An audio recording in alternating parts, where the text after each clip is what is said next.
আমি কোরআন কারীম থেকে একটা আয়াত তেলাওয়াত করে, যেহেতু তাফসীরুল কোরআন, বোঝানোর চেষ্টা করব। আমার অডিয়েন্স যারা আছেন, আপনারা পর্দার আড়ালে যারা মা ও বোনেরা, মনকে খুব একনিষ্ঠ হয়ে মনের দিক থেকে মস্তিষ্ককে ফ্রি করে নিয়ে আল্লাহর কোরআন যা বলে তা মানার জন্য রেডি থাকবেন। আমরা রেডি আছি তো? আল্লাহর কোরআন যা বলে আমরা মানতে রাজি আছি তো? আজকে সমগ্র বিশ্বে মুসলমানের নির্যাতিত, নিপীড়িত, নিষ্পেষিত ইহুদি খ্রিস্টানেরা বিভিন্নভাবে মুসলমানদেরকে তাদের গোলাম বানিয়ে রেখেছে, আর কোথাও কোথাও তাদেরকে দুনিয়া থেকে বিদায় করে দেওয়ার জন্য তাদের সকল আয়োজন রেডি করে রাখছে। ঠিক কিনা বলেন? ঠিক কিনা?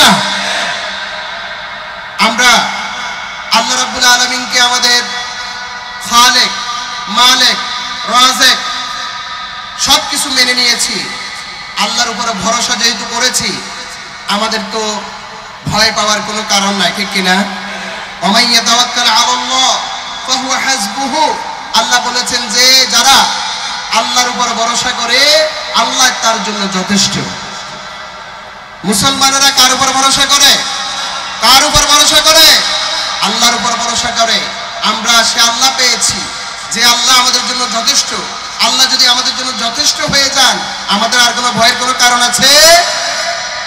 খেয়াল রাখবেন, আমার এই কথাগুলো পরবর্তী কথার সাথে মিল থাকবে।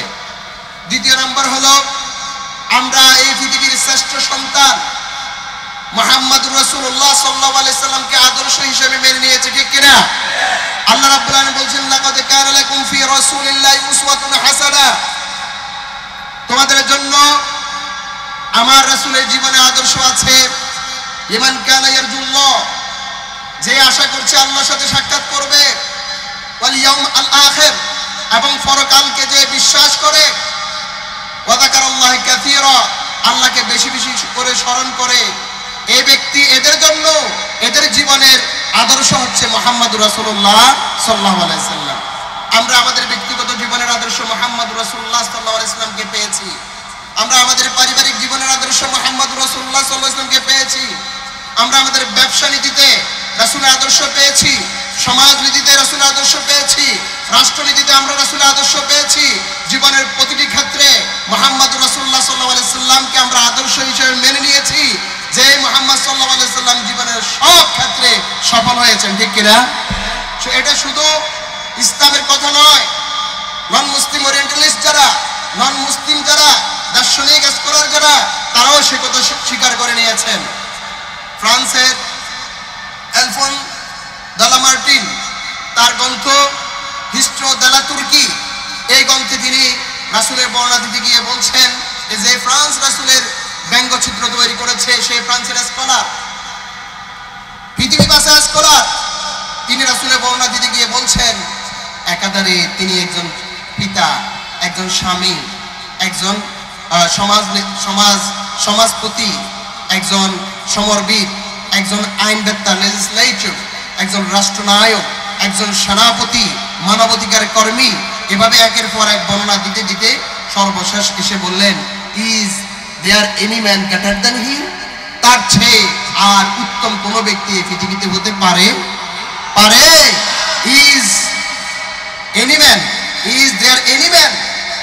এই যে এই স্টাইলের কোয়েশ্চেনগুলোর উত্তর অস্বাভাবিক, মানে সম্ভব নয়, অর্থাৎ তার মধ্যে পৃথিবীতে আরেকজন হওয়ার কোনো সম্ভাবনা না। তো আমরা সেই মহান আল্লাহর সৃষ্টি সাইয়্যিদুল মুরসালিনকে আমাদের জীবনের সব ক্ষেত্রে আদর্শ হিসেবে পেয়েছি। আমাদের বিফলে যাওয়া, হতাশ হওয়ার কোনো কারণ আছে? কোনো কারণ আছে? শুধু দরকার আদর্শ হিসেবে মেনে নেওয়া। Michael H heart, the 100, a ranking the influential person of this world, সেখানে রাসূল সাল্লাল্লাহু আলাইহি সাল্লামকে এক নম্বরে রেখে দিয়ে একজন খ্রিস্টান হয়ে সে বলেছে, আমি যে খ্রিস্টান হয়ে এই পৃথিবীর শ্রেষ্ঠ সফল ব্যক্তিদের তালিকায় এক নম্বরে চূড়ান্তে টাইটলে প্রথমে মুহাম্মাদের নাম যে দিলাম, মুহাম্মদ সাল্লাল্লাহু আলাইহি সাল্লাম বলেন, মুহাম্মদ সাল্লাল্লাহু আলাইহি সাল্লামের নাম যে দিলাম, কেউ কেউ কোয়েশ্চেন করতে পারে আমি কি খ্রিস্টানিটি ছেড়ে দিয়েছি কিনা। না না, আমি খ্রিস্টানে আছি, কিন্তু আমি খ্রিস্টান হলেও এই পৃথিবীর শ্রেষ্ঠ মানুষ যদি কাউকে বলতে হয় তার নাম, he was only one man who was supremely successful on both in the secular level and spiritual level. তিনি বলেছেন নির্দ্বিধায় নিঃসন্দেহে নিঃসংকোচে বলতে হবে দুনিয়ার জীবনের সফল পরকালীন জীবনের সফল কারণ নাম যদি এক নম্বরে দিতে হয় তার নাম মুহাম্মদ সাল্লাল্লাহু আলাইহি ওয়াসাল্লাম। ওয়া ইন্নাহু লাফি যুবুরিল আউয়ালিন। আল্লাহ রাব্বুল আলামিন বলছেন ওয়া ইন্নাহু লাফি যুবুরিল আউয়ালিন। আল্লামা কুরতুবী বলছেন ওয়া ইন্না যিকরা মুহাম্মাদিন সাল্লাল্লাহু আলাইহি ওয়াসাল্লাম ফি কুতুবিল আউয়ালিন। আমরা যে নবীকে আদর্শ হিসেবে পেয়েছি সে নবীর নাম পূর্ববর্তী সব কিতাবে এসেছে। আলহামদুলিল্লাহ। শুআরা 196 নম্বর আয়াত, সূরা আরাফের 157 নম্বর আয়াতে কিভাবে পেয়েছেন সে বর্ণনা এসেছে। ইয়াজিদুনাহু ইনদাহুম মাকতুবান ইনদাহুম, কিরকম যে তারা তাদের কাছে মুহাম্মদ সাল্লাল্লাহু আলাইহি সাল্লামকে পেয়েছেন। তাদের মুহাম্মদ সাল্লাল্লাহু আলাইহি সাল্লাম তার জাতির লোকগুলোকে সৎ কাজের আদেশ দিবে, অসৎ কাজ থেকে বারণ করবে, কোন কোন কাজগুলো করলে আল্লাহ খুশি হবেন, তারা সফল হবে, এই সব বর্ণনা পূর্ববর্তী কিতাবগুলোতেও ছিল। আর আল্লাহ রাব্বুল আলামিন এই রাসূলের ব্যাপারে বলেছেন ইন্নাকা লাআলা খুলুকিন আযীম, আপনার চরিত্র সর্বোত্তম আসনে। আমরা সেই নবীকে যদি পেয়ে যাই আমাদের আদর্শ হিসেবে, আমাদের আর কোনো চিন্তা আছে? চিন্তা আছে? এই পৃথিবী কার? এই পৃথিবী কার? এই দেশ কার? আমরা কার? কার নির্দেশ মোতাবেক চলতে হবে? কিভাবে চলতে হবে সেই কথার বর্ণনা আল্লাহ দিয়েছেন কিনা? সেই কোরআনের ভাগীদার আমরা আল্লাহ পেয়েছি যে আল্লাহর উপর ভরসা করলে বিফলে যাওয়ার কোনো কারণ নাই। আমরা আদর্শ পেয়েছি মুহাম্মদ সাল্লাল্লাহু আলাইহি ওয়াসাল্লাম, যে নবীর আদর্শ ব্যক্তিগত জীবন, পারিবারিক জীবন, সামাজিক জীবন, রাষ্ট্রীয় জীবন, জীবনের সব ক্ষেত্রে যে যখন যেভাবে গ্রহণ করবে সে সেখানে সফল হবে। সে নবীকে পেয়েছি, আমাদের আর চিন্তার কোনো কারণ আছে? এরপরে কিভাবে চলবে সেটা আল্লাহ কোরআনে কিয়ামত পর্যন্ত শুধু বর্ণনা করেন না, বরং সংরক্ষণ করে নেওয়ার দায়িত্ব নিয়েছেন। কোরআনে আল্লাহ বলেছেন মা ফাররাতনা ফিল কিতাবি মিন শাই, ও আমার বান্দা তুমি ব্যক্তিগত জীবনে আছো, তোমার জীবন কেমন চলবে এই জীবনের কোনো কিছু আমি ছেড়ে দেইনি, কোরআনে বর্ণনা করেছি। তুমি পারিবারিক জীবনে আছো, তোমার পরিবার কেমনে চলবে কোরআনে বর্ণনা করে দিয়েছি। তুমি ব্যবসা নীতিতে আছো, তোমার ব্যবসা কেমনে চলবে কোরআনে বর্ণনা করে দিয়েছি। তুমি সমাজের নেতা হয়েছো, সমাজ কিভাবে চালাবে কোরআনে বর্ণনা করে দিয়েছি। তুমি রাষ্ট্র কিভাবে চালাবে সে বর্ণনা আমি কোরআনে দিয়ে দিয়েছি। আল্লাহ রাব্বুল আলামিন রাসূলকে লক্ষ্য করে বললেন ওয়া নাযালনা আলাইকাল কিতাবা তিবয়ানান লিকুল্লি শাই, হে নবী এই কোরআনে আমি সব কিছু ডিটেইল বর্ণনা করে দিয়েছি। মা ফাররাতনা ফিল কিতাবি মিন শাই, কোনো কিছুই বাদ দিইনি। কেউ যদি তার স্ত্রীর সাথে কেমন আচরণ করবে সেটাও যদি খুঁজে সেটা পেয়ে যাবে কোরআনে। কোথায় পাবে? কোরআনে। কোরআনে লিখিত যদি পাই প্র্যাকটিক্যাল কিভাবে হবে তা মুহাম্মদুর রাসূলুল্লাহ সাল্লাল্লাহু আলাইহি সাল্লামের জীবনে দেখিয়ে দিয়েছেন, ঠিক কিনা? মুহাম্মদ রাসূলুল্লাহ সাল্লাল্লাহু আলাইহি সাল্লামের জীবন সম্পর্কে জিজ্ঞাসা করা হলো আম্মা জানা আয়েশা রাদিয়াল্লাহু আনহাকে, কাইফা কানা খুলুক রাসূলিল্লাহি সাল্লাল্লাহু আলাইহি ওয়াসাল্লাম, আল্লাহ রাসূলের চরিত্র কেমন ছিল? আয়েশা রাদিয়াল্লাহু আনহা বললেন খুলুকুহু আল কোরআন। ও আল্লাহ রাসূলের উম্মতরা, তোমরা কি কোরআন পড়ো না? আমার রাসূলের জীবন ছিল একটা জীবন্ত কোরআন। কোরআনে লিখিত যা ছিল তা আমার রাসূল প্র্যাকটিক্যাল লাইফে তা করে গিয়েছেন। আলহামদুলিল্লাহ। আমরা সেই কোরআন আমাদের কাছে আছে কি নাই? দরকার কি? শুধু মানা। দরকার কি? মানা। আমরা মানছি না বিদে লাঞ্ছিত হচ্ছি, আমরা মানছি না বিদে নিষ্পেষিত হচ্ছি। ও আল্লাহর বান্দারা, এই পৃথিবীর এখন পুরো জনবসতি যা আছে এর 24%, দ্যাট মিন্স প্রায় 200 কোটি মানুষ মুসলমান। 200 কোটি, প্রায় 200 কোটি। পুরো পৃথিবীর যত জায়গা আছে এই জায়গার প্রায় 4 ভাগের 1 ভাগ মুসলিম কান্ট্রিগুলোতে। পুরো পৃথিবীতে যে জনসংখ্যা আছে এই জনসংখ্যার 24% হচ্ছে মুসলিম। আর পুরো পৃথিবীতে যে ফোর্স আছে সেনাবাহিনীর 25% মুসলমানদের। পুরো পৃথিবীর বাণিজ্যের 87%, পুরো পৃথিবীর অমুসলিম দেশগুলোর বাণিজ্যের 87% মুসলিম কান্ট্রিগুলোর সাথে। স্বর্ণ উৎপাদন আরো গুরুত্বপূর্ণ উৎপাদনগুলো মুসলিম দেশগুলো সর্বপ্রথমে আছে, এরপরে মুসলমানেরা পিছিয়ে থাকবে কেন? কেন পিছিয়ে থাকবে? তাদের পিছিয়ে থাকার একটাই কারণ, তারা কোরআন থেকে দূরে সরে গেছে, ঠিক কিনা বলেন? তাদের পিছিয়ে থাকার একটাই কারণ, তারা কোরআনের কিছু অংশ মানছে আর কিছু অংশ মানছে না, যেটা ছিল ইহুদিদের স্বভাব। আল্লাহ রাব্বুল আলামিন ইহুদিদের স্বভাব বর্ণনা করতে গিয়ে বলেছেন, আফাতুমিনুনা বিবাদিল কিতাব ওয়া তাকফুরুনা বিবাদ ফামা জাযাউ মান ইয়াফআলু যালিকা মিনকুম ইল্লা খিzyun ফিল হায়াতিদ দুনিয়া ওয়া ইয়াউমাল কিয়ামাতি ইউরাদ্দুনা ইলা শাদ্দিল আযাব। কোরআনের কিছু মানবে, আল্লাহর বিধানের কিছু মানবে আর কিছু মানবে না, এমন ঘটনা যারা ঘটাবে, এমন চরিত্র যাদের হবে, দুনিয়াতে তারা লাঞ্ছিত হবে। মুসলমানরা লাঞ্ছিত হচ্ছে কিনা? হচ্ছে কিনা? মার খাচ্ছে কিনা? তারা কোরআনের কিছু মানছে, নামাজের কথা, তারা রোজার কথা মানছে, ব্যবসা নীতিতে তারা কোরআন মানছে না, সমাজ নীতিতে তারা কোরআন মানছে না, রাষ্ট্রনীতিতে তারা কোরআন মানছে না। জীবনের প্রতিটা ক্ষেত্রে আমার আল্লাহর বিধান, আমার রাসূলের তরিকা যদি তারা ফলো করতো, তাহলে তারা আজ লাঞ্ছিত হতো না।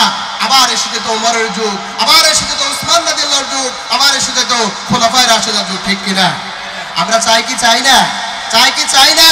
আমরা এই কোরআন অনুযায়ী আমাদের পরিবার, আমাদের সমাজ, আমাদের রাষ্ট্র চালাতে চাই, ঠিক কিনা?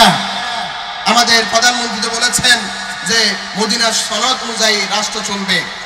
তখন কিছু কিছু নাস্তিক বলল যে মদিনা সনদ অনুযায়ী যদি রাষ্ট্র চলে, এই দেশে অমুসলিমদের কি হবে? মদিনা সনদ অনুযায়ী রাষ্ট্র চললে অমুসলিমদের কি হবে? সেটা মদিনা সনদের যখন প্রতিষ্ঠিত হয়েছিল সেই ইতিহাসটা জেনে রাখো। মুহাম্মদ সাল্লাল্লাহু আলাইহি ওয়াসাল্লাম যখন মদিনা সনদ স্থাপন করলেন, যখন মদিনা সনদ তৈরি করলেন, 47টা ধারা অথবা 54টা ধারা কোরআনের আলোকে যখন এই ধারাগুলো রাসূল সাল্লাল্লাহু আলাইহি সাল্লাম লিপিবদ্ধ করলেন, জানিয়ে দিলেন তার পুরো পপুলেশনকে, মদিনার পিপলকে যখন জানিয়ে দিলেন, ওই সমাজে 4 শ্রেণীর লোক ছিল, ইহুদি ছিল, খ্রিস্টান ছিল, মূর্তি পূজক ছিল, মুসলমান ছিল, নাকি শুধু মুসলমান ছিল? মুসলমানও ছিল, ইহুদি ছিল, খ্রিস্টান ছিল, মূর্তি পূজক। আমাদের সমাজে এখন হিন্দুরা যারা আছেন তাদের মতো লোক ছিল। রাসূল সাল্লাল্লাহু আলাইহি সাল্লাম সবার নিরাপত্তা ঘোষণা করেছেন, ঠিক কিনা? তাহলে মদিনা সনদ অনুযায়ী যদি রাষ্ট্র চলেন, আমার দেশের অমুসলিম যারা আছে তারাও সুখে থাকবে কি থাকবে না? কোনো সন্দেহ আছে? নাস্তিক অনেক ঝামেলা করছিল। এই যে আমাদের আপনাদের সবার পরিচিত এই এলাকার যিনি সংসদ সদস্য ডক্টর আবু রেজা মোহাম্মদ নজমুদ্দিন নাদবি, অসংখ্য আলেম ওস্তাদ, তিনিও সংসদে এই নাস্তিকদের বিভিন্ন কথার উত্তর দিয়েছেন আলেম ওলামার পক্ষে, ইসলামের পক্ষে, ঠিক কিনা? আমরা যে যেখানে আছি সেখানে থেকে ইসলামের পক্ষে কথা বলতে হবে, ঠিক কিনা বলেন? কারণ এই দেশ, আমি কয়েক জায়গায় বলেছি, এই যে এটা হচ্ছে ভাষার মাস, ভাষা দিবস না? কত? 21শে ফেব্রুয়ারি শহীদ দিবস, ভাষা দিবস বলা হচ্ছে। সেখানে যারা শহীদ হয়েছেন তারা মুসলিম কিনা? মুসলিম কিনা? সালাম, বরকত, জব্বার, তারা মুসলিম নয়? তাহলে দেশের ভাষার জন্য যখন রক্ত দিতে হয়েছে মুসলমানরা দিয়েছে, ঠিক কিনা?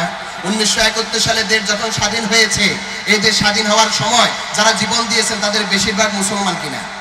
তাহলে এই দেশ স্বাধীন হওয়ার সময় মুসলমানদের ভূমিকা যেমন বেশি ছিল, দেশের ভাষা আন্দোলনের সময় মুসলমানদের ভূমিকা বেশি ছিল। তো সে দেশ থেকে ইসলামকে অথবা ইসলামের অনুশাসনকে যারা উঠিয়ে দিতে চায় তারা বুকার স্বর্গে বাস করছে, ঠিক কিনা বলেন? ঠিক কিনা বলেন? আমার দেশে যারা আওয়ামী লীগ করছে তারাও ইসলাম তারা কলিজা থেকে ইসলামকে চাইতে হবে, যারা বিএনপি করছে তারা কলিজা থেকে ইসলামকে চাইতে হবে। যে দল করুক না কেন, মুসলিম হলে আল্লাহর কোরআনের পক্ষে কথা বলতে হবে, এটা হচ্ছে ইমানের দাবি, ঠিক কিনা বলেন? ঠিক কিনা বলেন? যদি আমরা আমাদের কলিজা থেকে আল্লাহকে ভালোবাসি, আমরা যদি মন থেকে খেয়াল করি আমি মুসলমান, তাহলে কোরআনের একটা আইনের বিপক্ষে কেউ কথা বলে আর মুসলমান থাকতে পারবে? আমাদের জীবনের সব সমস্যার সমাধান আল্লাহ কোরআনে দিয়ে দিয়েছেন। সূরা বনী ইসরাঈল আল্লাহ বলছেন, ওয়ানুনাজ্জিলু মিনাল কুরআনি মা হুয়া শিফা। আল্লামা কুরতুবী বলছেন, শিফাউম মিনাল আমরাদিল বাতিনা শিফাউম মিনাল আমরাদিজ যাহিরা।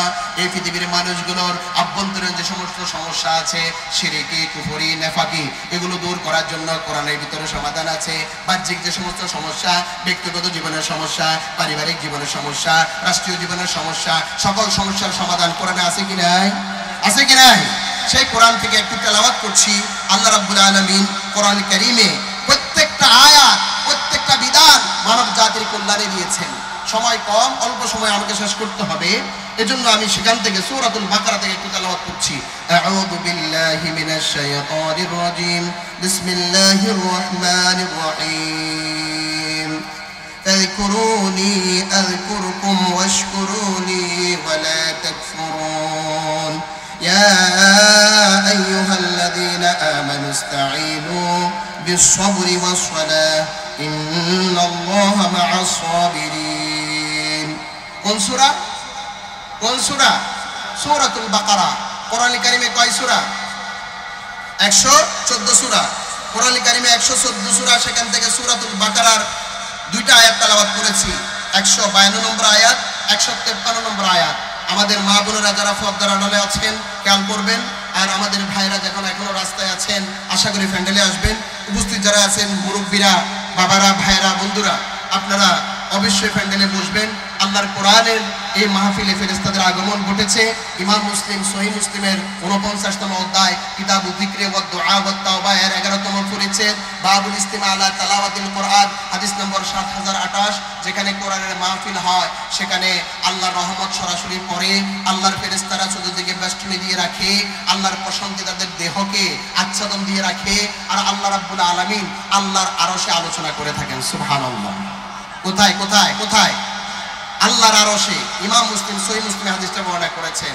আর ইমাম বুখারী 83তম অধ্যায় কিতাবুদ দাওয়াত আর 66তম পরিচ্ছেদ বাবু ফাদলে যিকরিল্লাহ হাদিস নাম্বার 6045, যে ফেরেশতারা মাহফিলে এসে বসে আর আল্লাহর কাছে মাহফিলের শেষে রিপোর্ট করে যে বান্দারা মাহফিলে কি চেয়েছে, জান্নাত চেয়েছে, জাহান্নাম থেকে বাঁচতে চেয়েছে। আল্লাহ বলেন যে বান্দাগুলো মাহফিলে আল্লাহর কোরআন শুনেছে, জিকির আজকার করেছে, লা ইলাহা ইল্লাল্লাহ ইউকাব্বিরুনা ইউসাব্বিহুনা ইউমাজ্জিদুনা ইউহাল্লিলুনা, এদের সবাইকে জাহান্নাম থেকে নাম কেটে দিয়ে জান্নাতের তালিকাভুক্ত করে দাও। সুবহানাল্লাহ। আমরা ভাগ্যবান কিনা? ভাগ্যবান কিনা? আপনারা মনে রাগ করছেন, বিরক্ত হচ্ছেন? মাহফিল দরকার আছে কি নাই? কোরআন দরকার আছে কি নাই? রাসূলের আদর্শ দরকার আছে কি নাই? আংশিক না পুরা? আংশিক না পুরা? এই কলিজায় জীবন চলে যাবে, ঈমান যেন চলে না যায়। ঠিক কি না? ঈমান যেন চলে না যায়। মুমিনের ঈমানের দাম অনেক বেশি। পুরো পৃথিবী বিক্রি করে দিলে একজন মুমিনের ঈমানের দাম হবে না। ঠিক কি না? আল্লাহ রাব্বুল আলামিন কোরআন কারীমে সূরাতুল বাকারাতে বলছেন ফাযকুরুনি আযকুরকুম। সূরাতুল বাকারা কোরআন কারীমের সবচেয়ে বড় সূরা, 286টা আয়াত। বিশ্বনবী বলেছেন মুসনাদে আহমদের 20300 নম্বর হাদিস, নাযালা মাআ কুল্লি আয়াতিন 80 মালাক। প্রত্যেকটা আয়াত নাযিল হওয়ার সময় 80 জন করে ফেরেশতা নাযিল হয়েছে। সুবহানাল্লাহ। সূরা বাকারার প্রত্যেকটা আয়াত নাযিল হওয়ার সময় কত? 80 জন ফেরেশতা। সূরাতুল বাকারা ইমাম মুসলিম বর্ণনা করেছেন, যে ঘরে সূরাতুল বাকারা তেলাওয়াত করা হয় সেখানে শয়তান, জাদু, টোনা, তাবিজ কোনো কাজ হয় না। তাবিজের কাছে আর যেতে হবে না। মনে রাখবেন, মা বোনেরা শুনে রাখেন, পেটে বাচ্চা আসলে একটা তাবিজ এদিক দিয়ে, একটা ফেড়ে, একটা বুকে, দুইটা হাতে, একটা গলায়, তারপরে একটা ঘরের কোনায়, একটা উঠানে, একটা রাস্তার মাথায় তাবিজের বাজার করে ফেলে। ঠিক কিনা? না না না, মান আল্লাকা তামিমাতান ফাকাদ আশরাকা। মুহাম্মদ রাসূলুল্লাহ সাল্লাল্লাহু আলাইহি ওয়াসাল্লাম বলেছেন, যে ব্যক্তি তাবিজ ঝুলাইলো আর মনে করলো তাবিজ তার সবকিছু করে দিচ্ছে, সে শিরিক করেছে। কেন শিরিকের দিকে যাবেন? কেন শিরিকের দিকে যাবেন?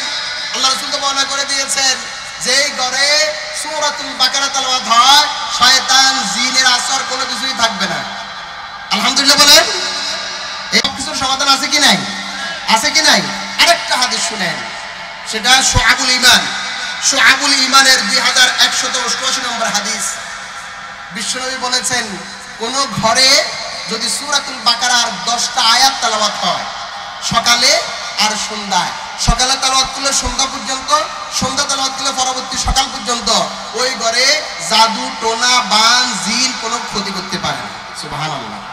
সুবহানাল্লাহ। আরো আস্তে করেন, আরো আস্তে। এই অংশ বলেন সুবহানাল্লাহ। সুবহানাল্লাহর ভিতরে একটা 9টা অক্ষর আছে, একবার তেলাওয়াত করলে 9 10 90 নাকি। আলহামদুলিল্লাহ। আলহামদুলিল্লাহর ভিতরে 9টা অক্ষর, একবার তেলাওয়াত করলে 9 10 90 নাকি। আল্লাহু আকবার, আল্লাহু আকবারের ভিতরে 80টা অক্ষর একবার তেলাওয়াত করলে 8 10 আসে নাকি? আল্লাহু আকবার। আমরা যতবার বলবো ততবার সওয়াব আছে কি নাই? এই সূরাতুল বাকারার ভিতরে যে সূরাটা তেলাওয়াত করেছি 25,613টা অক্ষর আছে, প্রত্যেকটা অক্ষরে 10 নেকি। বিষ্ণু বলছেন মান কারা হারফান মিন কিতাবিল্লাহ ফালাহু বি হাসানা ওয়াল হাসানাতু বিআশরি আমসালিহা লা আকুলু আলিফ লাম মিম হারফুন বাল আলিফুন হারফুন লামুন হারফুন মিমুন হারফুন। কেউ যদি কোরআন কারীমের একটা অক্ষর তেলাওয়াত করে আল্লাহ তার আমলনামায় 10 নেকি দিবেন। সুবহানাল্লাহ। সূরাতুল বাকারার ভিতরে 25,613টা হরফ আছে, অক্ষর আছে।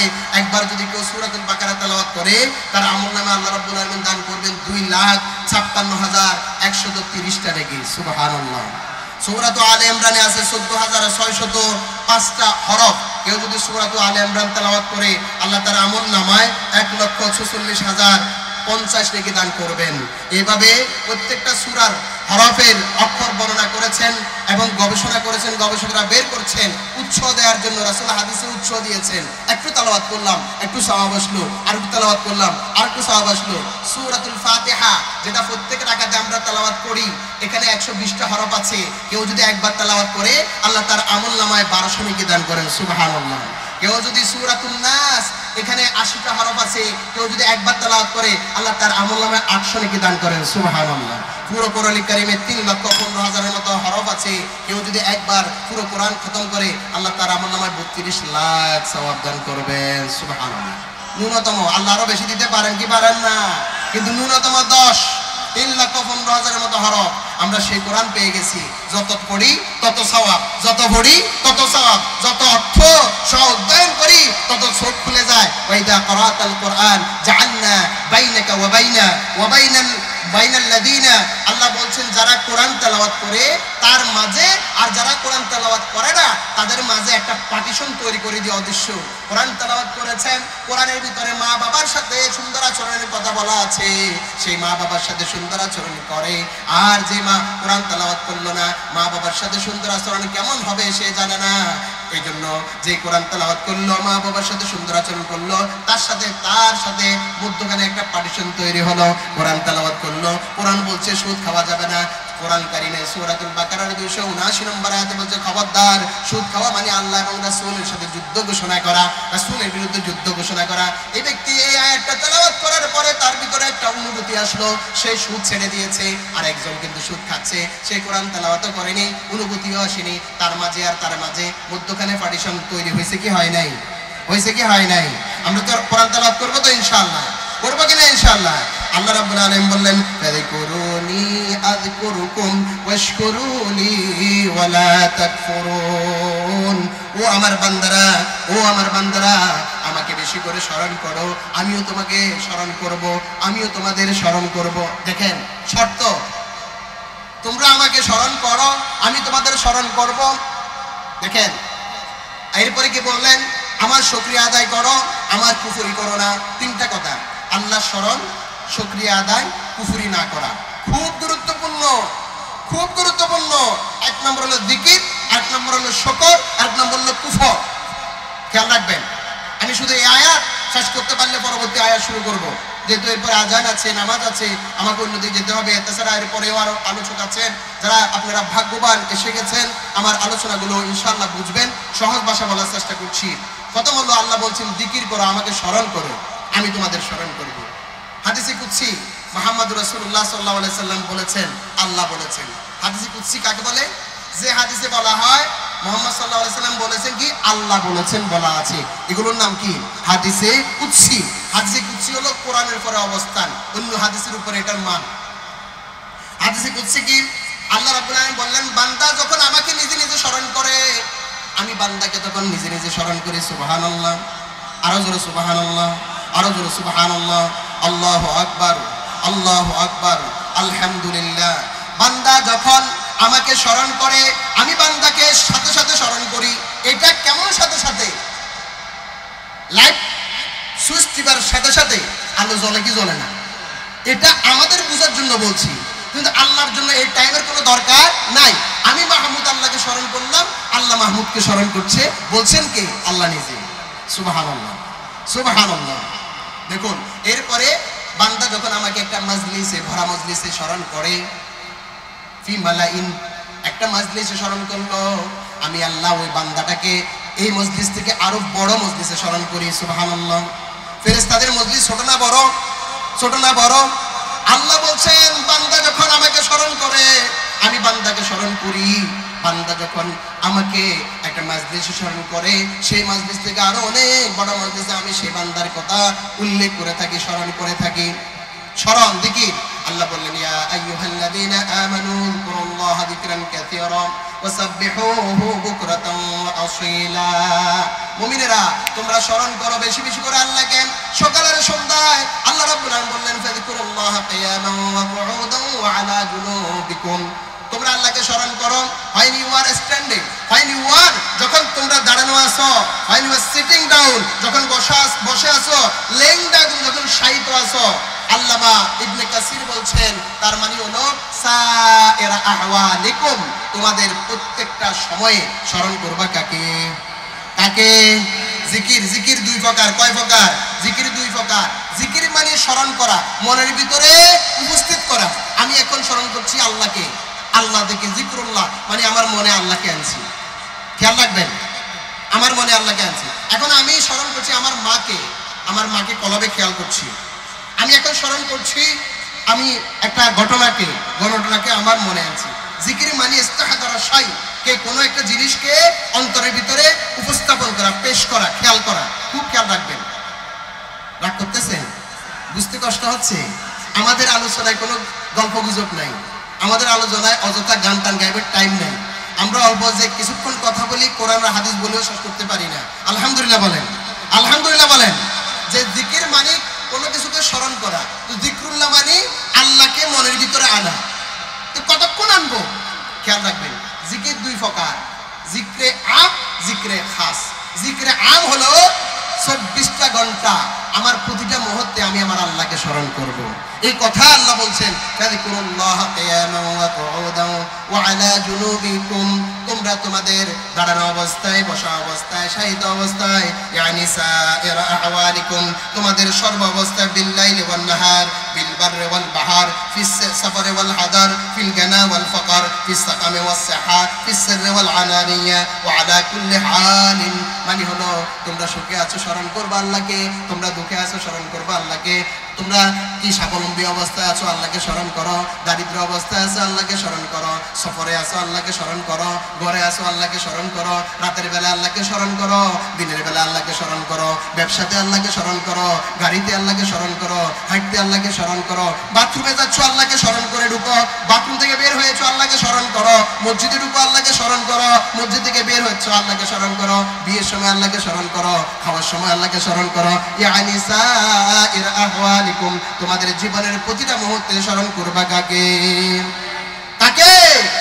নামাজ পড়ছো আল্লাহকে স্মরণ করো, ইতিকাফ করছো আল্লাহকে স্মরণ করো, রোজা রাখছো আল্লাহকে স্মরণ করো। স্মরণ মানে হলো আমি আমার আল্লাহর নির্দেশ পালন করার সাথে আল্লাহকে খুশি করার জন্য আমি আমার সালাত আদায় করছি, নামাজ পড়ছি, কাউকে দেখানোর জন্য নয়। আমি যাকাত দিচ্ছি আল্লাহকে খুশি করার জন্য, আল্লাহর নির্দেশ পালনের জন্য। আমি আমার মা বাপকে সম্মান শ্রদ্ধা করছি, মা বাপকে শুধু খুশি করার জন্য নয়, বরং আমার আল্লাহকে খুশি করা আমার টার্গেট। আমার মা বাবা খুশি হলে আমার আল্লাহ খুশি হবে, এটাই হলো আমার টার্গেট। আমি এখন ব্যবসা করছি, ব্যবসার সময় আমি একটা পচা জিনিসকে কোনোভাবে ঘুরাই ঢুকে দিতে পারি, কিন্তু না, আমি তো আল্লাহকে অন্তরের ভিতর রাখছি। আমার আল্লাহ সিসি ক্যামেরা যেভাবে বসে আছে, সিসি ক্যামেরা তো এটা পজ হয়ে যায়, বন্ধ হয়ে যায়, কিন্তু আমার আল্লাহর দেখা কি বন্ধ হওয়ার কোনো সুযোগ আছে? প্রতিটা মুহূর্তে আমার আল্লাহ দেখছেন। আমি এখন ব্যবসা করছি, ব্যবসার সময় পচা জিনিসটা আমি দিতে পারছি না, কারণ আমার আল্লাহ দেখছেন। আমি এখন অন্ধকারের ভিতরে একা একই আছি, আমি একটা শরীয়ত বিরোধী কাজ করতে পারছি না, কারণ আমার আল্লাহ দেখছেন। আমি রুমের ভিতরে একা একই আছি, আমি এখন এমন ভিডিও দেখতে পারবো না যে ভিডিওটা ইসলাম হারাম করে দিয়েছে। আমি এখন অন্ধকারের ভিতরে আছি, আরেকজন লোককে এনে পা ভেঙে দিই না, সেটা পারবো না, কারণ আমার আল্লাহ দেখছে। আমার এখন ক্ষমতা আছে, ক্ষমতার কলম ঘুরিয়ে আমি জায়গা দখল করলাম, আমি সেটা পারবো না, কারণ আমার আল্লাহ দেখছেন। আমি এখন সমাজে বিচার করছি, এটা আমার দলের লোক, এই পক্ষ অবলম্বন আমি করতে পারবো না, কারণ আমার আল্লাহ দেখছেন। আমি এখন বিয়ে করব, আর মেয়ের বাবাকে আমি বলে দিলাম 500 বৈরাত খাওয়াইতে হবে। নাই নাই নাই নাই, ও বলে কই না, আমি তো কি যৌতুক নিচ্ছি না, শুধু 1000 মানুষ খাওয়াবেন, হল 24। হায় হায়, আছে কি নাই? গজব করে দিচ্ছে, গজব করে দিচ্ছে। সব জায়গাতে বিয়ে করছি, আল্লাহ সিস্টেম দিয়েছেন। আমি এখন তাকওয়া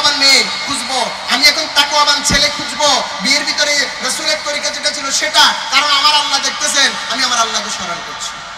আম কেনার সময় দেখা গেল উনি যেটা দিছেন আমি সাইডটা বেছে নিয়েছি, উনি যেটা দিছেন সেটাই পচায়, হয় না? হয় না? মাপ দেওয়ার সময় এভাবে এই যে যেটা দিয়ে মাপছে হাতের কোণে দিয়ে এটা একটু চাপায় রাখছে, এবার দেখা গেল 200 গ্রাম কমে গেছে, আছে কি নাই? জিনিস বিক্রি করার সময় জাপানি বলে বিক্রি করছে, আসলে সেটা চাইনিজ, ঠিক কিনা? জিনিস বিক্রি করার সময় ফরমালিন ঢুকা দিচ্ছে, ঠিক কিনা? আছে কি নাই? কোরআন খতম করতে গেছে হুজুর সাহেব, কোরআন খতম করতে গিয়ে কোন রকম উল্টাই শেষ, খতম হয়ে গেছে, আছে কি নাই? রাগ করবেন না, আমি নিজেই পড়েছি, দেখেছি, গিয়ে এরকম বহু জায়গাতে হচ্ছে। আল্লাহ দেখেন কি দেখেন না? দেখেন কি দেখেন না? 2 নম্বরই কোথাও করবেন না। আমার আল্লাহকে স্মরণ যদি থাকে, আপনি নিজ দিয়ে সুবহানাল্লাহ সুবহানাল্লাহ সুবহানাল্লাহ, আর এদিক দিয়ে ঘুষ খাচ্ছে, আছে কি নাই? ওই জিকির জিকির নয়, ওই জিকির জিকির নয়। আল্লাহকে ভয় করছে, আল্লাহ আমারে জাহান্নামের আগুন থেকে বাঁচাও, কিন্তু দেখতেছি হিন্দি সিরিয়াল, এই জিকির হবে নাকি? এটা কেমন জিকির? আমার আল্লাহকে আমি সামনে আনলাম, রব্বানা ইসরিফ আন্না আযাবা জাহান্নাম, আল্লাহ রে আযাব থেকে জাহান্নামের আযাব থেকে আমাকে দূরে রাখো, কিন্তু আমি দেখতেছি হিন্দি সিরিয়াল, দূরে থাকা হলো নাকি? এরকম জিকির নয়। জিকরে আম হলো জীবনের সব ক্ষেত্রে স্মরণ করবো কাকে? সরকার দিয়েছেন এই রাস্তাটা টেন্ডার দেওয়া হয়েছে 1 কোটি টাকা, কথার কথা, বা 20 কোটি টাকা। যিনি টেন্ডার নিলেন তিনি কি করলেন, যে খরচ করলেন 5 কোটি টাকা, বাকি 15 কোটি টাকার যদি বিল করে দেন, তাহলে কি আল্লাহকে স্মরণ করা হলো? সরকার তো টাকা দিয়েছে কি বিল্ডিং করার জন্য, রড দেওয়ার কথা, সেখানে দিয়ে দিলেন কি বাঁশ। আল্লাহকে স্মরণ করা হবে?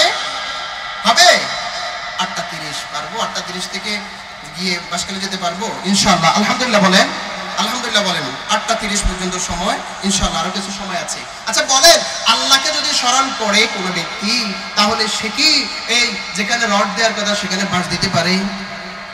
আমার কথা কি বুঝতে কষ্ট হচ্ছে? মেয়ে বিয়ে করতে গেছে, মেয়ে দেখাবে ছেলেকে, বিউটি পার্লারে নিয়ে চেহারা চেঞ্জ করে একবার সাদা করে দেখাইছে, ছেলে তো সহজ সরল, ছেলে দেখে খুশি হয়ে গেছে, বিয়ে হলো, বিয়ের দিনও খুব ভালো লাগলো। বাসর রাতে যাওয়ার পরে মুখ ধোয়ার পরে ছেলে হাত ফেলে পরের দিন হসপিটালে পাঠানো হয়েছে ছেলেকে। ব্যাপার কি? আমি তো একে বিয়ে করি নাই, গতকাল কি দেখলাম আর আজকে কি দেখছি। হয় কি হয় না? হয় কি হয় না? কেন আব্বাজান আপনি এমন করবেন কেন? আপনি বলবেন এটা আমার মেয়ে, ন্যাচারাল দেখো, তোমার পছন্দ হলে বিয়ে করো, না হলে দরকার নাই তোমার মতো স্বামী। সব 2 নম্বর। এখন তো স্টেজে বক্তা উঠার সময় কি লিপস্টিক লাগাই উঠতেছে, ঠিক কিনা? দুর্ভাগ্যজনক এমন অবস্থা।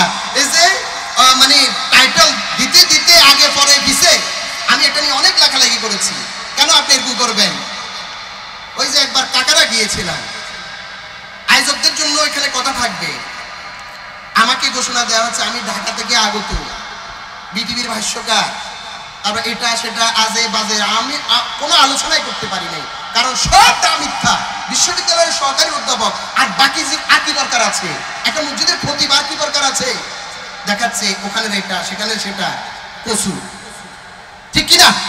এখানে তো 2 নম্বর, এখানে তো 2 নম্বর। 60,000 টাকা দিতে হবে, 80,000 টাকা দিতে হবে আল্লাহর কোরআনের কথা কি শুনাইতে হলে। তোমরা দিনের দাওয়াত দিচ্ছ, আর নবীরাও দিনের দাওয়াত দিয়েছেন, সাহাবায়ে কেরাম দিনের দাওয়াত দিয়েছেন, আম্বিয়া কেরাম দিনের দাওয়াত দিয়েছেন, ফুকাহায়ে আযম দিনের দাওয়াত দিয়েছেন। তোমাদের দাওয়াত আর তাদের দাওয়াত কোনোদিন মিল থাকবে না, ঠিক কিনা বলেন? আল্লাহর জন্য জীবন দিয়ে ফেলেছে সাহাবায়ে কেরাম, আল্লাহর জন্য আম্বিয়া কেরাম জীবন দিয়েছেন। সে ওয়ারাসাতুল আম্বিয়া হয়ে তোমাদেরকে এখন 80,000 টাকা 1 লাখ টাকা দিতে হবে, তোমাদের এটা দাবি। কোথায় দিনের দাওয়াত দিলা? তোমাদের দাওয়াত আম্বিয়া কেরামের দাওয়াত, আর ফুকাহায়ে আযমের দাওয়াত, উলামায়ে কেরামের দাওয়াত, আউলিয়া কেরামের দাওয়াতের সাথে কোনো মিল নেই, ঠিক কিনা? তোমাদের দাওয়াত হচ্ছে জাক পুরানো, আর তাদের দাওয়াত ছিল যে ঈমানকে মজবুত করে জান্নাতের কি জায়গা ঠিক রাখা, ঠিক কিনা? আল্লাহ আমাদের বুঝার তৌফিক দান করে। আমিন। মিথ্যা বানোয়াট যা আছে তা, দাওয়াত তো সব জায়গাতে হবে, এই লিফলেটের ভিতরে মিথ্যা আসবে কেন? তাহলে তো এখানেই মিথ্যা হলো, এখানে তো দাওয়াত নাই। হক কোথায় চলে গিয়েছে? আল্লাহ আমাদের বুঝার তৌফিক দান করে। আমিন। আমাদের ভাইদেরকে বুঝার তৌফিক দান করে। আমিন। যদ্দূর আছে অদ্দূর বলবেন। আল্লাহ সবাইকে, বহু মানুষ আছে যার অনেক জ্ঞান আছে কিন্তু ভালো করে ফুটিয়ে বলতে পারে না, নাই আছে না? বহু স্কলার আছে কথা বলার যোগ্যতা কম কিন্তু লেখনের যোগ্যতা বেশি আছে। আবার বহু লোক আছে যার কথা বাক্যে তিনি, তার বালাগাত ফাসাহাত অনেক চমৎকার উপস্থাপনা আছে কিন্তু ভিতরে কিছু নেই, ঢুলঢুলা নিয়ে আসে না এরকম। আগের এক সময় আমি আজকের এই মাহফিলটা নিয়ে প্রেক্ষাপটটা বলতেছি। এই যে মুরব্বী আল্লামা ডক্টর আল্লামা লুৎফুর রহমান সাহেব। আমরা ছোট যখন ছিলাম ওনার কথা শুনতাম। শুধু মুরব্বীর সাথে একটু দেখা এবং মুরব্বীর সাথে মাহফিল, একদিনে 2 মাহফিল কষ্ট নেওয়া সম্ভব না, অন্যরা যারা করে আর কি, আমরা করি না। এবং আমি ইভেন এই মাহফিলের অবস্থাগুলো খারাপ হয়ে যাওয়ার কারণে মাহফিল এখন করতে চাচ্ছি না। আমরা অনলাইনে বিভিন্নভাবে কাজ করার চেষ্টা করছি, তাফসির করার চেষ্টা করছি। আলহামদুলিল্লাহ 1 পারা 5 পৃষ্ঠা 4 পৃষ্ঠার মতো তাফসির হয়েছে, অনলাইনে এগুলো আছে, যারা আমার সাথে আছেন তারা জানবেন। আর জুমাতে আলোচনা করছি। মাহফিলগুলো এখন আগের মতো অবস্থা নাই, ইল্লা মাশাআল্লাহ কিছু কিছু জায়গাতে আছে। মুরব্বীদেরকে সম্মান করতে হবে, ওলামায়ে কেরামকে সম্মান করতে হবে। আগে মাহফিল হতো, সেখানে রুহানিয়ত থাকতো, কোরআন থেকে আলোচনা আসতো, মুরব্বী একজন কিছু কথা বলবেন সেটা থাকতো। এখন কোথাও কোথাও মাহফিল হয় গান, পুরোটাই গান, গল্প, গীবত, এভাবে করে ওনার 1.5 ঘন্টা শেষ হয়ে যায়। আমি কি বাড়াবাড়ি বলছি না? ঠিক আছে, বুঝার চেষ্টা করবেন। আল্লাহ আমাদের সবাইকে কোরআনের জন্য, ইসলামের জন্য কি এই সমস্ত মাহফিলগুলো প্রত্যেক পাড়া পাড়া করার তৌফিক দান করুন, আমিন। আমাদের নিয়ত যেন ঠিক থাকে, আমাদের সিস্টেম যেন ঠিক থাকে, আমাদের কি উদ্দেশ্য যেন এমন হয়, একজন মানুষ যদি হেদায়েত পায়, একটা মানুষের যদি ভুল ভেঙে যায়, এতটুকু যেন নিয়ত থাকে। আল্লাহ আমাদের যারা আয়োজক তাদের এই নিয়তটাকে সহি করে দেন, আমিন।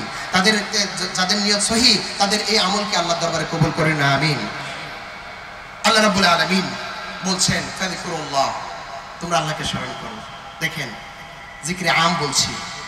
আমাদের সমাজে অনেকে মনে করে মেম্বারি করা বা চেয়ারম্যানি করা এটা কোনো কি ইবাদত নয়। এটা ভুল ধারণা। আমার রাসূল সাল্লাল্লাহু আলাইহি ওয়াসাল্লাম সমাজ পরিচালনা করেন নাই? করছেন কিনা? আমার রাসূল রাষ্ট্র পরিচালনা করেন নাই? সমাজ পরিচালনা করাও ইবাদত, রাষ্ট্র পরিচালনা করাও ইবাদত। কখন ইবাদত হবে? যখন আমি সমাজ পরিচালনা করার সময় আমার রাসূলের তরিকাটা ফলো করব। রাষ্ট্র পরিচালনা করার সময় যখন আমার রাসূলের তরিকাটা ফলো করব, তখন সেটা ইবাদত হবে কি হবে না? হবে কি হবে না? এই যে যারা নিঃস্বার্থভাবে সমাজের মানুষের জন্য কাজ করছে, নিঃস্বার্থভাবে রাষ্ট্রের জন্য কাজ করছে, রাষ্ট্রের মানুষের জন্য কাজ করছে, তাদের পুরো টাইমটা ইবাদত হিসেবে কাউন্ট করবে। আমরা তো নামাজ পড়ি 2 ঘন্টা, কয় ঘন্টা? 2 ঘন্টা। তো বাকি 24 ঘন্টা আমরা কি করি? যা করি তাই যদি আল্লাহর নির্দেশ মোতাবেক, রাসূলের তরিকা মোতাবেক হয়, সেটা ইবাদত হয়ে যাবে। আমরা পারবো না ইনশাআল্লাহ? আপনারা যারা এখন ক্ষমতায় আছেন, আপনাদের এই ইবাদতটা দীর্ঘায়িত করা বা ইবাদতটা বেশি করে করার সুযোগ আছে। আপনি ক্ষমতার রাষ্ট্রের যখন ক্ষমতায় আছেন, যেমন আমাদের এই যে এমপি সাহেব, বিশাল কাজ করার যথেষ্ট ক্ষমতা আপনি করে যাচ্ছেন। আপনারা যারা ক্ষমতা আছেন ইউনিয়ন ভিত্তিক, আপনি গ্রামে পুরো গ্রাম দেখবেন, গ্রামের ভিতরে কোনো মানুষকে অসুস্থ আছে কিনা? আছে। তারপরে এমপি সাহেবকে অথবা এলাকার যে সমস্ত গণ্যমান্য লোক আছে তাদের কাছে ধারে ধারে যাবেন যে এই লোকটা অসুস্থ, আমরা আপনাদের সহযোগিতা নিয়ে তাকে সেবা করব। সেটা কি ইবাদত হবে না?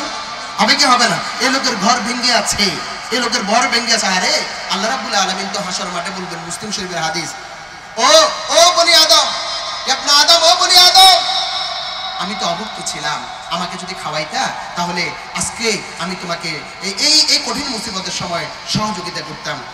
আল্লাহর বান্দা বলবে, আল্লাহ আপনাকে কিভাবে খাওয়াবো? আপনি তো রিজিক দাতা। বলে, না, তোমার পাশে যে একজন অভুক্ত মানুষ ছিল তাকে খাওয়াইলে আমাকে খাওয়ানো হতো, তার সেবা করলে আমার সেবা করা হতো, সে অসুস্থ ছিল। তাহলে এই যে আল্লাহর স্মরণ আপনার মাথায় আছে, আপনি সমাজের কাজ করার সুযোগ বেশি হয়ে যাবে। আপনি যখন একটা রাস্তা নির্মাণের দায়িত্ব পেয়েছেন, কিছু টাকা ইনকাম তো হবেই, এটা হালাল পন্থায়, এটা সিস্টেম আছে, সেখান থেকে হারামটা না ঢুকিয়ে আল্লাহকে খেয়াল করে, আল্লাহ আমি তো কিছু হালালের ব্যবস্থা হয়েছে, আমি টেন্ডারটা নিয়েছি, এই জায়গা দিয়ে আপনার অনেক বান্দা হেঁটে যাবে, আমি কাজটা ভালো করে করি, 2 নম্বরই না করি, তখন আপনার ওই কাজটা, ওই সময়টা, ওই শ্রমটা ইবাদত হবে কি হবে না? হবে। খেয়াল রাখবেন, বাজার করছেন, মাছ বিক্রি করছেন, কিছু লাভ তো করতে হবে, কিন্তু বলবেন এটার অবস্থাটা কেমন। পয়সাটাকে ভালো বলে অথবা মিথ্যা বলে আপনি যদি ব্যবসা করেন, সেটা হারাম হয়ে যাবে। যদি সত্যভাবে আপনি যদি সঠিকভাবে ব্যবসা করেন, শুধু ইবাদত নয়, রাসূল বলছে আমার সাথে জান্নাতে, একসাথে জান্নাতের মেহমান হবে। সুবহানাল্লাহ। আমরা পারবো কি পারবো না? পুরোটা জিকির, এই কোরআনটা, পুরো কোরআনকে জিকির বলা হয়েছে। জিকিরের বিশাল আলোচনা। আমি নর্মাল কথা বলছি, একজন বান্দার প্রত্যেকটা মুহূর্তে জিকির করবে কাকে? কাকে? খুব খেয়াল রাখবেন, খুব খেয়াল। আপনি ঘরে আছেন, আপনার স্ত্রী অসুস্থ, তাকে একটু সেবা করবেন, যেভাবে আপনি যখন অসুস্থ হন তিনি আপনার সেবা করেন। আপনার স্ত্রী অসুস্থ হলে তিনি কাতরাচ্ছেন, আপনি গিয়ে বসে আছেন, খাবার রেডি করতে করবে। আপনি যখন জ্বর হয়, শরীর ব্যথা করে, তখন তো আপনি কিচ্ছু করতে পারেন না, সেভাবে আপনার স্ত্রী তো অসুস্থ, তাকে একটু সেবা করেন।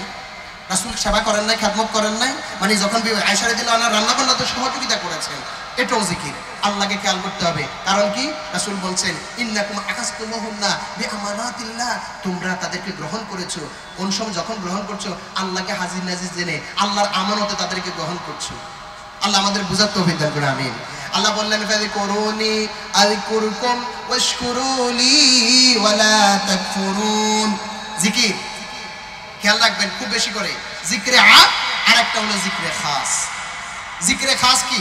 ওই যেটা বলছেন রাসূল সাল্লাল্লাহু আলাইহি সাল্লাম হাদিসে কুদসিতে, জিকরে খাস হলো যে সমস্ত জায়গায় রাসূল সাল্লাল্লাহু আলাইহি সাল্লাম দুরূদ মানে দোয়াগুলো বর্ণনা করেছেন সেগুলো মুখে উচ্চারণ করা, জিকির করা। যেমন আফদালু যিকরি লা ইলাহা ইল্লাল্লাহ, সর্বোত্তম জিকির হলো লা ইলাহা ইল্লাল্লাহ। কালিমাতানি হাবিবাতানি ইলার রহমান সাকিলাতানি ফিল মিজান খাফিফাতানি আলাল লিসান সুবহানাল্লাহি ওয়া বিহামদিহি সুবহানাল্লাহিল আযীম। বুখারী শরীফের সর্বশেষ হাদিস, যে দুইটা সেন্টেন্স আল্লাহর কাছে প্রিয় আর মিজানের পাল্লায় ভারী, উচ্চারণে সহজ, সুবহানাল্লাহি ওয়া বিহামদিহি সুবহানাল্লাহিল আযীম। এই জিকিরগুলো যেগুলো হাদিসে এসেছে এগুলো হচ্ছে জিকরে খাস, স্পেশাল। বান্দা যখন আনা মা আবদি হিনামা ইয়াযকুরনি ওয়া তাহাররাকাত বিয়া শাফাতা, আল্লাহ বলেছেন হাদিসে কুদসি, বান্দা যখন আমাকে স্মরণ করে আর তার দুটো ঠোঁট আমাকে নিয়ে নড়াচড়া করে, আমি তখন বান্দার সাথেই থাকি। সুবহানাল্লাহ। আল্লাহ বান্দা, ভাইরা, বন্ধুরা, বাবারা, দাদারা, আপনারা যখন গাড়িতে উঠেন বিসমিল্লাহ আপনি বললেন, বসলেন, তাওয়াক্কালতু আলাল্লাহ বললেন, স্মরণ করলেন কাকে? আর আল্লাহ আপনাকে স্মরণ করছে কিনা? এই সময় তো আল্লাহ আপনার সাথেই আছে। গাড়ি অ্যাক্সিডেন্ট হলে সমস্যা নাই তো, যদি আমার মৃত্যু হয়ে যায় ইমানের সহিত, কারণ আমি এই মুহূর্তে স্মরণ করছি কাকে? আল্লাহকে। ঘর থেকে যখন বের হচ্ছেন রাসূল বলছেন, কেউ যদি ঘর থেকে বের হয় বিসমিল্লাহ এটা বলার সাথে সাথে, ঘর থেকে বের হওয়ার নিয়ত করার সাথে সাথে শয়তান দাঁড়ায় থাকে ক্ষতি করার জন্য, জিন শয়তান। আবার ফেরেশতারাও অপেক্ষা করে। যখন বিসমিল্লাহ বলা হয় তখন বলা হয় যে হুদিতা, তোমাকে হেদায়েত দেয়া হবে। তারপরে বিসমিল্লাহি তাওয়াক্কালতু আলাল্লাহ যখন বলা হয়েছে, কুফিতা, আল্লাহ তোমার জন্য যথেষ্ট হয়ে গেছে। লা হাওলা ওয়ালা কুওয়াতা ইল্লা বিল্লাহ যখন বলা হয় আল্লাহর সাহায্য ছাড়া আর কোনো সাহায্য নাই, আল্লাহর ক্ষমতা ছাড়া আর কোনো ক্ষমতা আমার নাই, বান্দা যখন ডাইন পা দিয়ে ঘর থেকে বিসমিল্লাহি তাওয়াক্কালতু আলাল্লাহ লা হাওলা ওয়ালা কুওয়াতা ইল্লা বিল্লাহ বলে, তখন শয়তান একে আরেকজনের বলে, যাকে হেদায়েত দেয়া হলো, যাকে যথেষ্ট করে দেয়া হলো, যে আল্লাহ যার জন্য যথেষ্ট হয়ে গেল, তুমি তার কি ক্ষতি করবা? আল্লাহু আকবার। খেয়াল করছেন? এটা কি শুধু পুরুষের জন্য নাকি মহিলার জন্য? এটা শুধু বয়স্কদের জন্য নাকি সবার জন্য? ঘর থেকে বের হচ্ছে ছেলে, এই আল্লাহকে স্মরণ করো, বিসমিল্লাহ বলো, তাওয়াক্কালতু আলাল্লাহ বলো, লা হাওলা ওয়ালা কুওয়াতা ইল্লা বিল্লাহ বলো। হেফাজত করবেন কি? এই জিকরে খাস, সুবহানাল্লাহ, আলহামদুলিল্লাহ, লা ইলাহা ইল্লাল্লাহ, আল্লাহু আকবার। লা ইলাহা ইল্লাল্লাহর ভিতরে 12টা অক্ষর, একবার তেলাওয়াত করলে 120 নেকি। সুবহানাল্লাহ। সুবহানাল্লাহর ভিতরে 9টা অক্ষর, 9.90 নেকি। আলহামদুলিল্লাহর ভিতরে 9টা অক্ষর, 9.90 নেকি। আল্লাহু আকবারের ভিতরে 8টা অক্ষর, 8.80 নেকি।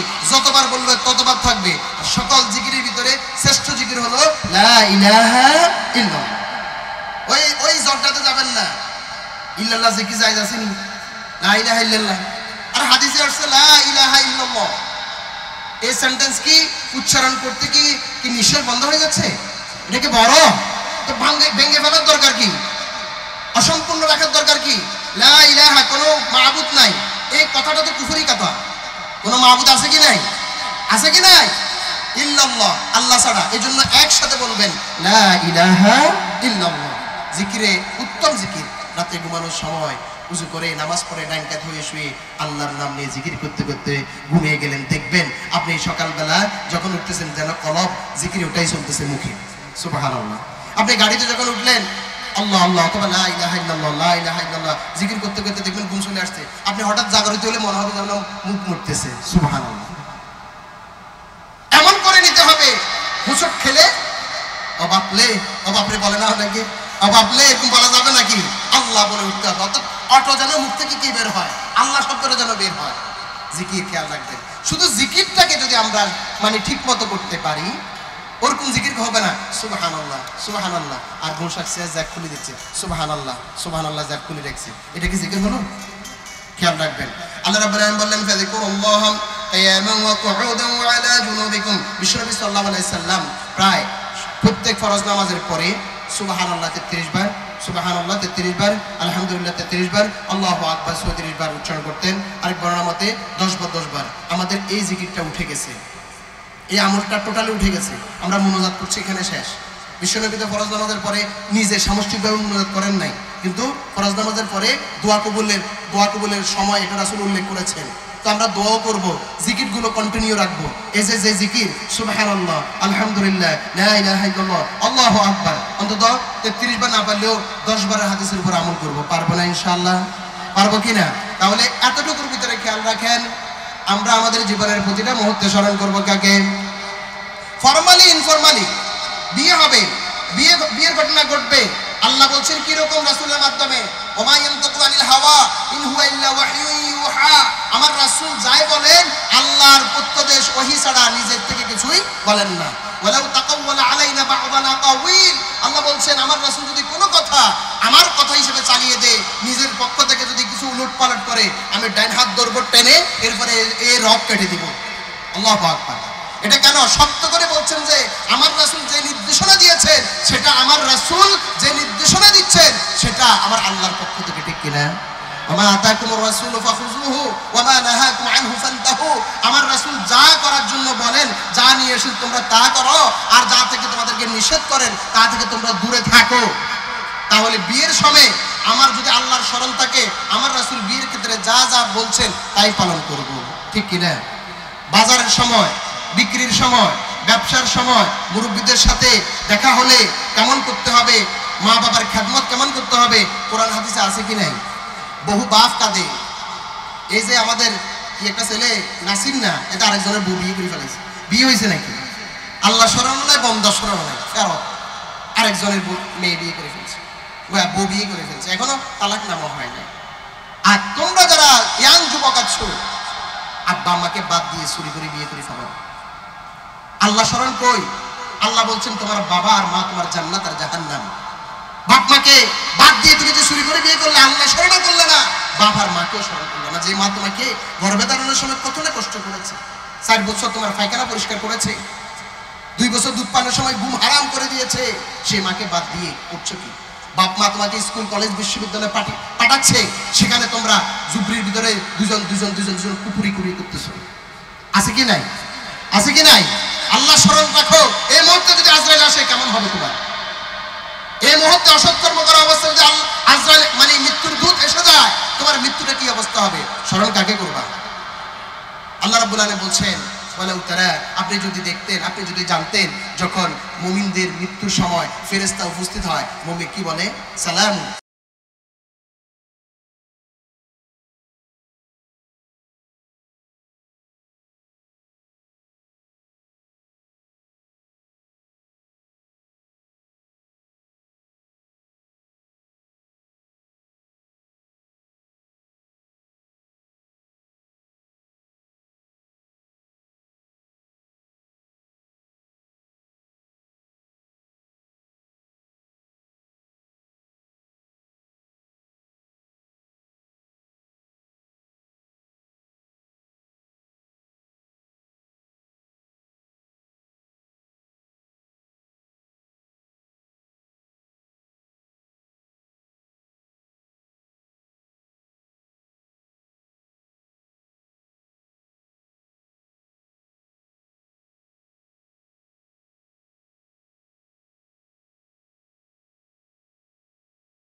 আইনটা যেন দল মত নির্বিশেষে সবাই এক হয়ে বাস্তবায়নের জন্য যেন চেষ্টা করে, সে চেষ্টা যেন তোমরাও শরীক হও। আল্লাহ আমাদের সবাইকে কবুল করুন, আমিন।